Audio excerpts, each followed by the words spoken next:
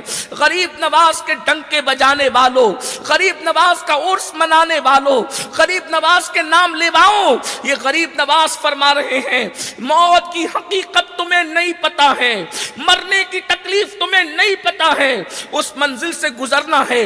بلکہ اللہ کے سچے رسول صادق و مصدوق مصطفیٰ کریم رؤوف الرحیم صلی اللہ علیہ وآلہ وسلم ارشاد فرماتے ہیں کہ اللہ اکبر, موت کی حقیقت جو میں جانتا ہوں اگر وہ تم جاننے لگو تو اس طریقے سے پگھل جاؤ جیسے پانی کے اندر نمک پگھلتا ہے. آقا کا فرمان ہے. پھر یہ فرمایا اگر موت کی حقیقت جانوروں کو پتہ چل جاتی تو جانوروں کا گوشت تمہیں کھانا نصیب نہ ہوتا, اس لیے کہ کوئی جانور پر گوشت ہی نہ ہوتا, جانوروں پر گوشت نہ آتا. اللہ اکبر, اس گھاٹی سے ہمیں گزرنا ہے, اس راستے سے ہمیں گزرنا ہے.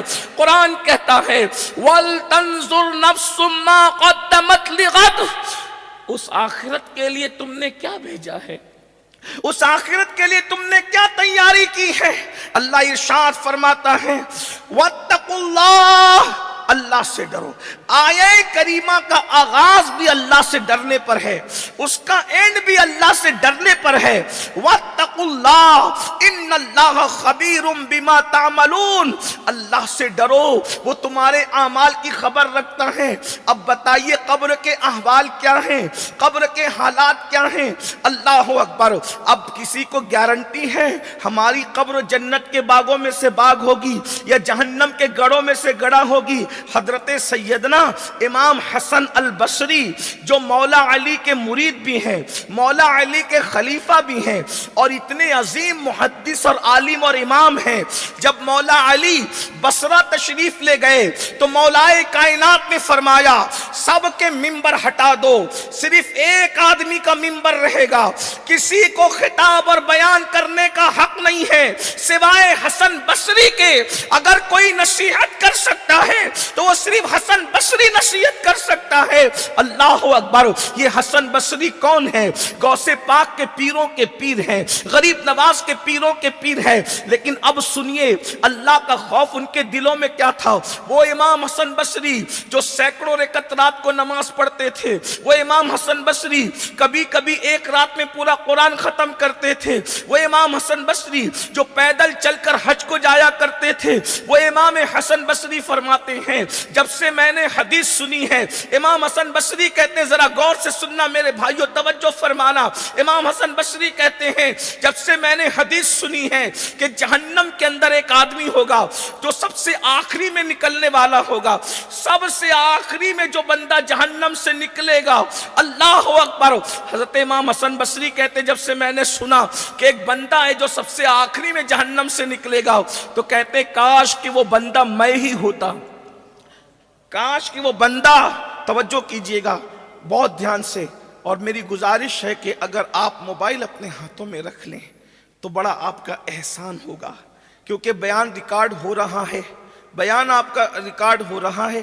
آپ کو اگر بیان چاہیے تو مل جائے گا, آپ کو نئے سرے سے کوئی ریکارڈنگ کرنے کی ضرورت نہیں ہے.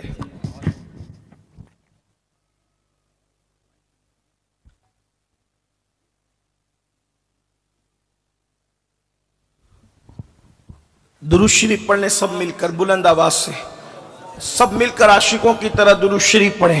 صلی اللہ علی النبی الامی وآلہ واصحابہ وبارک وسلم صلاۃ و سلام علیک یا رسول اللہ صلی اللہ تعالی علیہ وسلم۔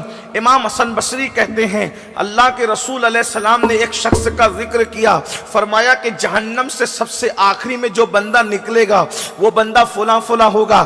امام حسن بصری کہتے ہیں تمنا کیا کرتے تھے، کون؟ مولا علی کے خلیفہ۔ ذرا غور تو کریں، مولا علی کے چند ہی خلفاء ہوئے ہیں۔ میرے اپنے علم کے مطابق مولائے کائنات کے تقریباً 4 یا 5 خلفاء ہیں۔ ایک سیدنا امام حسن بصری ہے، ایک امام حسن ہے، ایک امام حسین ہے، ایک حضرت کمیل ہے۔ ان چاروں کو میں جانتا ہوں، اس کے علاوہ اور بھی کسی کی تحقیق میں ہو تو الگ بات ہے۔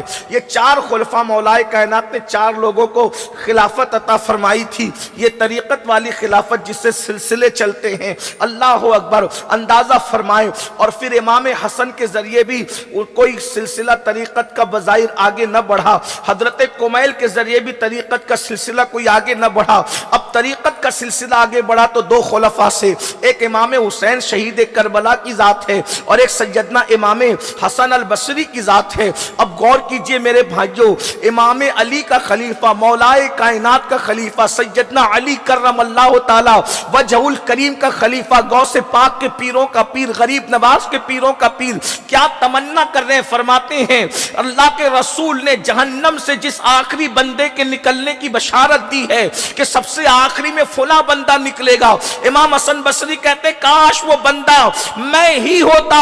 تو لوگوں نے کہا آپ جہنم سے نکلنے کی تمنا کر رہے ہیں؟ فرمایا اسی لیے تو تمنا کر رہا ہوں کہ حضور نے گارنٹی دی کہ وہ جہنم سے سب سے آخری میں نکلے گا، مگر نکلے گا تو صحیح، مگر میرے لیے تو یہ بھی گارنٹی نہیں ہے کہ حسن جہنم سے نکل سکے گا کہ نہیں نکل سکے گا۔ اللہ اکبر، یہ وہ لوگ ہیں اللہ کے بندو، آج ہمارا کیا حال ہو گیا ہے، ہم گناہ پر گناہ کر رہے ہیں، جنت کے خواب دیکھ رہے ہیں۔ ایک بات میں آپ کو بتاؤں، ہم جنتی یا جہنمی آسانی کے ساتھ آپ سمجھ سکو گے۔ زمین کے اوپر جنت ہے اور پھر اس کے بعد ایک آخرت کی جنت ہے۔ جو زمین کے اوپر جنت ہے اسے مسجد کہتے ہیں، اور اس کے بعد اللہ اکبر جو حقیقی جنت ہے وہ تو ہے۔ اب میں آپ سے پوچھنا چاہتا ہوں، جنت میں جانے کا خواب دیکھنے والوں، جب زمین کے اوپر کی جنت تک پہنچنے کی تمہیں توفیق نہیں ہے تو پھر وہ حقیقی جنت تک تمہیں کون پہنچا سکتا ہے؟ اللہ اکبر، مجھے بتاؤ، ارے یہ دنیا کی جنت میں جانا ہمارے اختیار میں بظاہر دے دیا گیا ہے وقت تو اب بتاؤ، جو اپنے محلے کی جنت تک نہ جا سکے وہ عرش اعظم کی جنت میں کیا جا سکیں گے؟ ہمارے پاس ہے ٹائم، ہمارے پاس ہے وقت، اور پھر لوگوں کو کہو تو برا لگتا ہے۔ میں یہ بات بڑی سچائی کے ساتھ سب کو کہنا چاہتا ہوں، ہمیشہ یاد رکھنا، اس کا دامن پکڑ لیا تو جنت ملے گی اور اس کا دامن پکڑ لیا تو جنت ملے گی۔ یہ صرف خواب و خیال ہے، جب تک کہ دامن شریعت نہیں پکڑو گے اس وقت تک کہ کسی کو جنت نصیب نہیں ہونے والی ہے، یاد رکھنا۔ بلکہ سب سے پہلے شریعت کا دامن ہاتھ میں آئے گا تو ہی سبوں کا دامن ہاتھ میں آئے گا، اور شریعت کا دامن ہاتھ میں نہیں ہے تو کسی کا دامن آپ کے ہاتھ میں نہیں ہے۔ مرنا ہے، مرنے کو بھول چکا ہے انسان، اسی لیے وہ گناہ کر رہا ہے۔ آئیے میں آپ کے سامنے طویل گفتگو کی بجائے مجھے ایک واقعہ یاد آ رہا ہے، اسی پر میں اپنی گفتگو تبصرے کے ساتھ پوری کر دوں گا۔ ایک روایت میں آتا ہے کہ ایک بندہ تھا، وہ کفن چوری کیا کرتا تھا، وہ کفن چور تھا، اور اچانک اس کی زندگی بدل گئی، کفن چور کی زندگی بدل گئی۔ میں یہ بھی نہیں کہتا کہ جنت بہت مشکل ہے، یہ بھی نہیں کہتا، یقیناً میرا اللہ جس سے راضی ہو جائے، اگر کتے کو پانی پلانے سے بھی وہ راضی ہو جائے تو بھی جنت عطا کر دے، اور جنت نہ دینا چاہے تو ہزاروں سال تک عبادت کرنے والے کو مردود قرار دے، یہ اس کی اپنی مرضی پر ہے، ہماری کوئی گارنٹی نہیں ہے بھائیو۔